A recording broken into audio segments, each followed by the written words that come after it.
talking about prep time. Because I saw I'm a. against it. You say that, but I know you.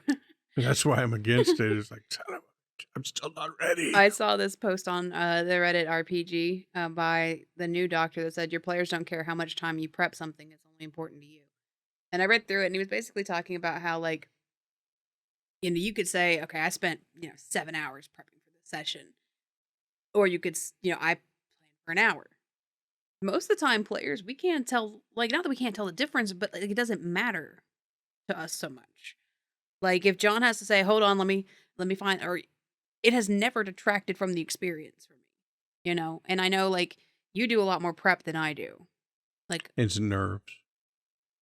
Never consider myself a very good DM, It GM. kind of goes back to like when we were at Chaosium Con and we were listening to the people doing the writing seminar. You had Bridget on the one hand that was like playtest, playtest, playtest, right. tested a million times, and when you think it's done, playtest it again. And then you had Nick on the other hand that was like, playtest it once, publish it, you're good. You're right. And I think that very Nick much was about the money. was true. But I think it's for, like, me, I almost do no prep. Usually the only prep I do is like getting some NPC stats. Like, if I know you're gonna probably go up against some guards and some whatever, I will go and do an NPC generator, come up with some stats, and that's pretty much the most of my prep. I like to play by the seat of my pants, like you guys are like, oh, I wonder if there's gonna be this around here. I'm like, shit, and I play it by whatever, which means sometimes my stuff is a little chaotic, but I don't prep. But I know that you do prep. I don't know how much prep, but Always too much before the game, and in the game, not enough. Damn it.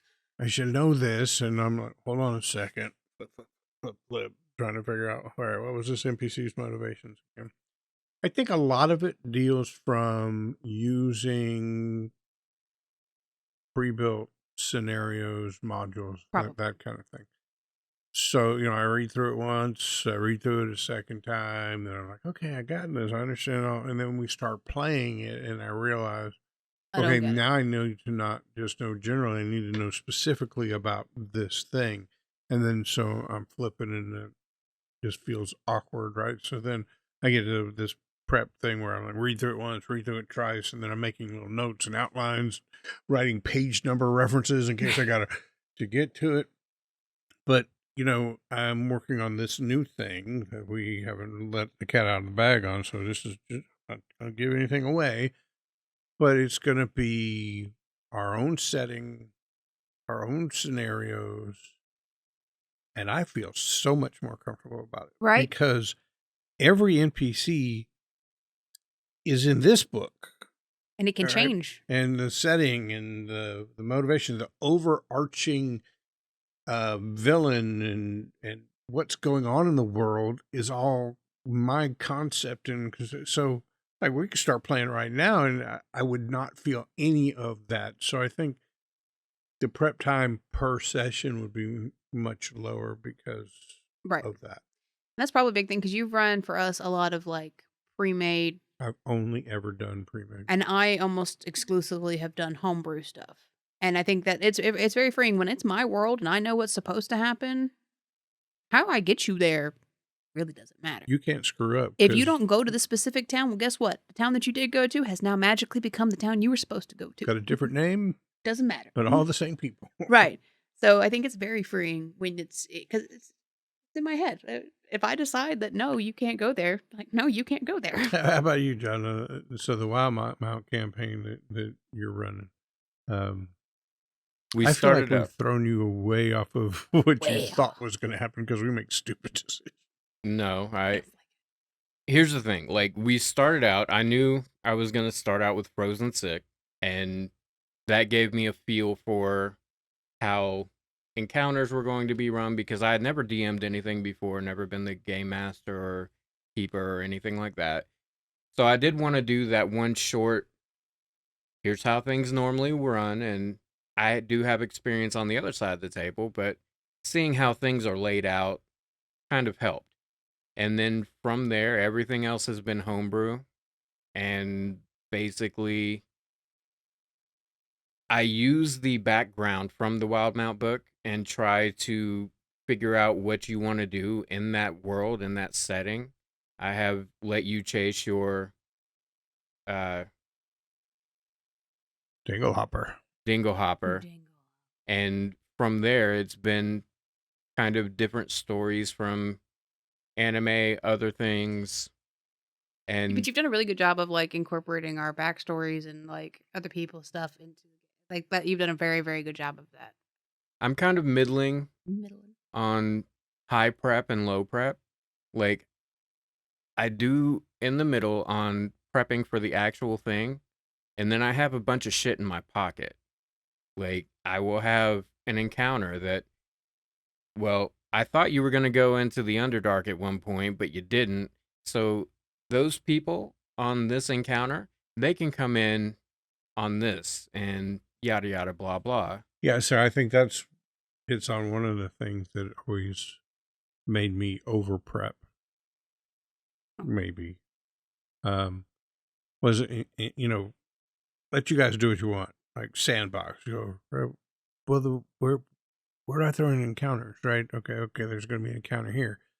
Now, I feel like there are some DMs that are just so good with it, so up on all the lore for D&D and all the monsters, and are so good at their Roll20 compendium or whatever that click, click, click, boom, they've got a big bad guy, they've got some minions, they got it all ready to go. Right. And I was just never that comfortable with all of it that, random encounters.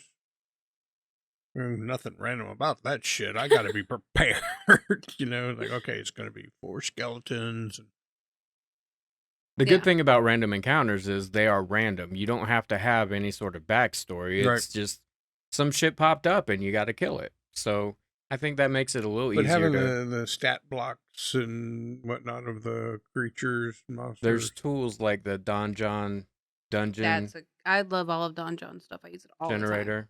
There's an encounter generator. You can put in size of your party, how challenging you want it. How challenging you want it to be, what sort of environment it is. Click go, and it'll give you, I think, around 10 different choices, and you pick one and go in your compendium and pull up the actual things, put them on a map somewhere, and you're good to go. I will say one thing, like, that you two do better because you prep than I do, is that almost none of my NPCs or big bads are going to be magic users.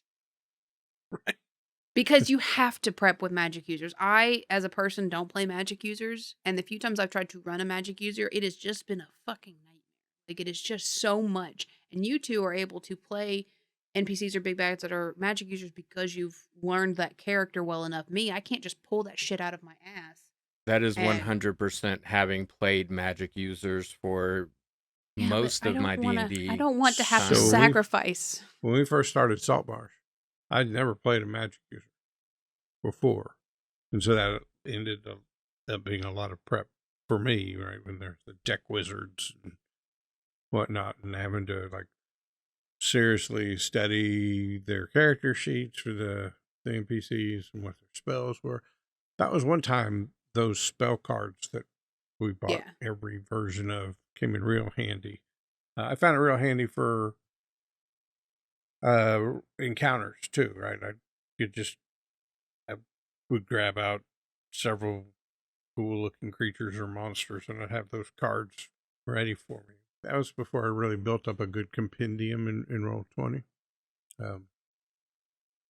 So I really like spell cards for playing too. And it's part of the reason why I don't really like Roll20 that much as a player, because the spell cards you can look through and you can see these are my whatever level. And if something catches your eye, the description is right there. You don't have to make 2 or 3 other clicks. And I really like having a visual, like I can arrange things how I want. I can, if I'm thinking we're going to do this thing today, I can have these spells relevant to this thing over here. If we turn out to do something totally different, I can rearrange them.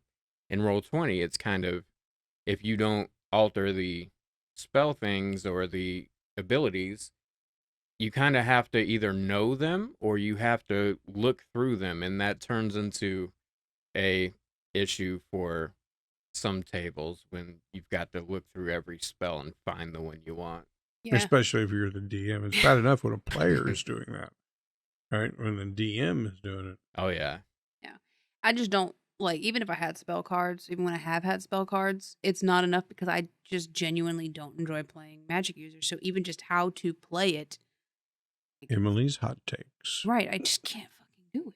So But- generally, if I have run a magic user, I just don't explain how their magic works, and you guys just assume they have a fuck ton of legendary accents because I'm doing the spells wrong. Just, I need him to have another fireball. Otherwise, Because this I need encounter is not going to go as long as I wanted. And They have a magic item that lets them do anything they want all the time. That's kind of the secret. Yeah. Well, damn it. I'm sorry. I think it's really just about your comfort level. I think when it comes down to it, you feel like, oh, well, players aren't going to have a great time if I don't have everything prepped. And honestly, we never know the difference. Like, I feel like you could know the difference if you had a totally unprepared DM Yeah. who was not so good with the assets that he could get to online or whatever, that he could quickly do it, you know. And there's been times when I felt like I was dragging the game down. And Like, I think we all noticed when you did not do that proper prep, but we also still had fun because it's a family game. And we are just as much about spending time with each other in those moments. Like the fact that you weren't prepped, you had a long week or whatever. We can get over that real easy because for the most part, you do. I'll just make fun of your NPC for 20 minutes. I'll have a blast. he has feelings. I don't care. They can be hurt. Yeah. For the most part, I intend to. for the most part, you do Yeah, you do amazing prep. amazing prep. And we do have amazing Even scenarios. if your DM is not well versed in the assets that they have and they don't prep a lot, if you have that kind of DM, chances are you're aware that it's probably their first time DMing, and you're not going to be. If you're not cutting some slack, you're right, the then dick you're at just the table. dick. If you can't figure out who the dick at the table is, It's probably you. Like, That's a good rule of thumb. But one offshoot comment here, like, I feel very strongly about this opinion that everybody who plays D&D should DM at least once. I'm going to disagree with you, and I could throw a name out to you. But and you would automatically say, you're right, No. I'm wrong. But here's my reason.